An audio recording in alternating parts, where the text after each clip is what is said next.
This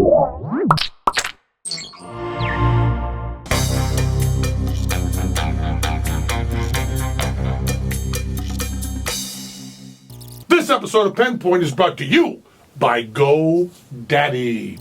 Okay, I got to talk a little bit about Look. There's a show called Look. First of all, there's a movie called Look.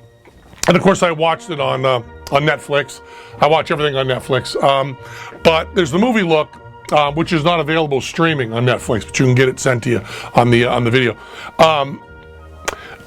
That was wonderful. Look by Adam Rifkin. And Adam Rifkin, wrote it and directed it. It's all out of Adam's head. And it's brilliant. The idea of it is it's all shot with surveillance cameras, ostensibly. It's not really. They use cameras to make them look surveillance.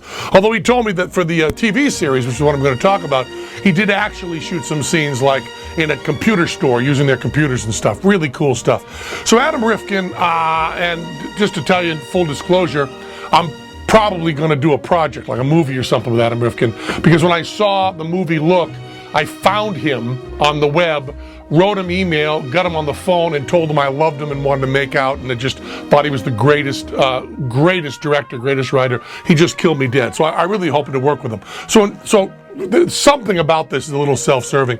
But then he got a show on Showtime called Look, the television series. And it's on Sunday nights at midnight.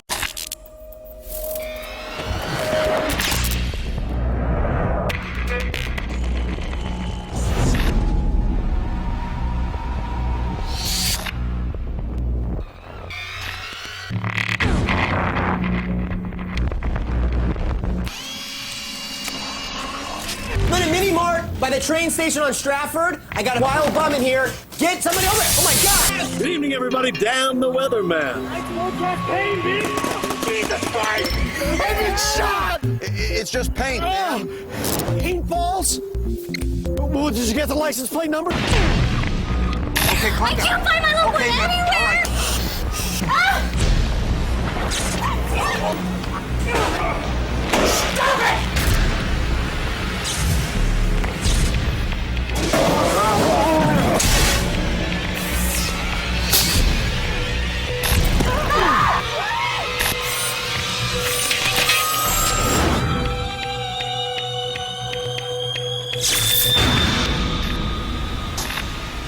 Look, the television series, Sunday night on midnight, which is where on Showtime, which is where bullshit was on Showtime. That tense is interesting, isn't it? Somebody's going to notice that in the comments.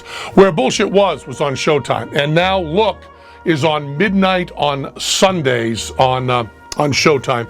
It's a half-hour show. He did 8 of them. He wrote all of it. He wrote all of it. He wrote all 4 hours of Look of the series. He directed all of it. And you're really apt to, because it's all shot on surveillance cameras, you're very apt to think that the whole point of it is like paranoia and Big Brother and so on. But it's not. It's deeper than that. It's richer than that. It's smarter than that. Because what it does, by having it be surveillance cameras, by having it be in the public square, by having it be places we can all watch. And the only make-believe in this, well, there's 2 make-believes. One is that they've got the sound. And sound on surveillance cameras is sometimes illegal, sometimes not there. And even if it is there, it's terrible, because it's very hard to mic things at a distance. So the sound is beautiful, and that wouldn't be in the surveillance. So that is a make-believe in this. And the other thing it postulates is that there's some sort of omniscient entity that has access to all the video that's all around us. Adam claims 300 times a day the average American is on video. But it's all different sources going to all different places, much of it not even recorded. But this postulates that something could put that all together and tell the story along with the sound. And what I find you got to watch this thing. First of all, Adam Rifkin does the sexiest stuff. Nobody is better at presenting. As a matter of fact, in the movie Look, he presents young women so well that he turns you into a perpetrator by the end of the movie. But that's the cool thing about the movie. But in the series, he also, I think he may be, and I don't know, because I don't know, I know a couple of daughters of friends of mine, but I don't really talk to teenage girls. But the way Adam writes for him, it certainly sounds believable to me. Which I realize means nothing, because what do I know? But you want to think it's about surveillance, you want to think it's about Big Brother, but it's so much richer than that, because when you are shooting a regular movie or a TV show, what you do is you put the camera in the action, okay? So I'm doing a scene with somebody, and the camera's here, and the camera's who I'm talking to, then the camera's back here, right? Or the camera's showing an establishing shot, and you see the whole room and stuff. That's the way movies are done, and it gives the kind of acting that's the way movies look. And when you see theater, it's on stage, it's over here. What Look has done, and I believe Adam Rifkin has created kind of a whole new kind of way to tell a story, because with the surveillance cameras being stuck, wherever they are and pointing there, and the camera being still and static, and from an angle we know we're always being watched, it gives the feeling of site-specific theater. And you can't save it in the editing the same way. The scenes go long, and it's the feeling not of being invisible inside a scene the way movies are. Movies are, you're an invisible character in the scene that's right there looking at stuff. And theater is you're watching it on the proscenium. But this is like site-specific, like it's a whole story told as though you're in a restaurant at the next table eavesdropping. So it's not so much about surveillance, even though that's what the hype is. When he goes on TV, that's what he talks about.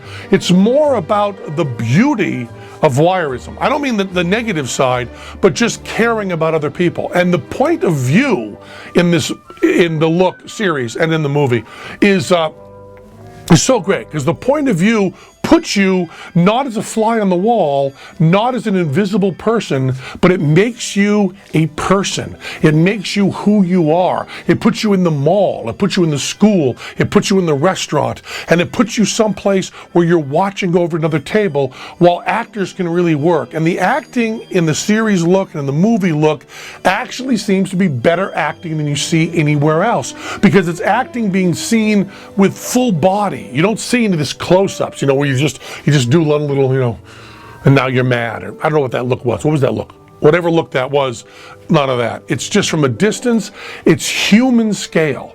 It's human scale. And I don't think there's any other form, because in live theater, we're far away from you when you're watching.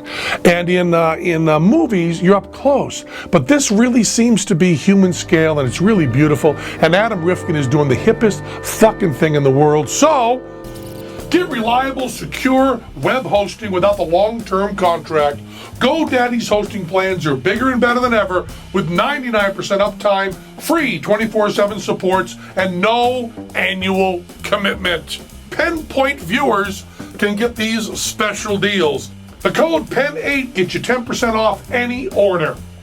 Check out revision3.com/GoDaddy for a list of all the amazing GoDaddy deals from Revision 3. I want to tell you, watch Look by my buddy Adam Rifkin, Sunday nights, midnight, Showtime. And it's doing really well, so check it out. And I hope some of you noticed that I said it's where Penn and Teller's bullshit used to be.